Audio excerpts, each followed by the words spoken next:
ইউক্রেনের সেনাদের নিয়ে এবার বিস্ফোরক মন্তব্য করলেন রাশিয়ার প্রেসিডেন্ট ভ্লাদিমির পুতিন। প্রাণে বাঁচতে চাইলে তাদের করতে হবে আত্মসমর্পণ। ইউক্রেনের সেনারা প্রাণ ভিক্ষা পাবেন আত্মসমর্পণের মাধ্যমে। ইউক্রেনের সেনারা কি সত্যি হার মেনে নিবে, করবে আত্মসমর্পণ? কি বলছে ইউক্রেন?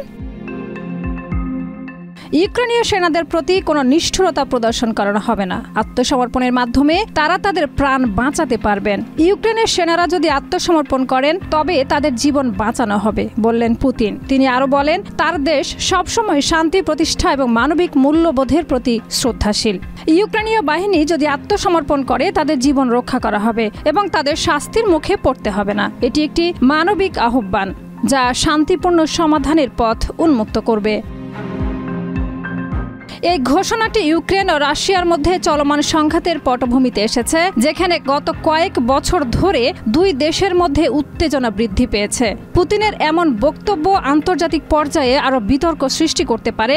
এর প্রভাব পড়তে পারে ইউক্রেনীয় সরকারের উপরে, বাড়তে পারে বিপর্যয়।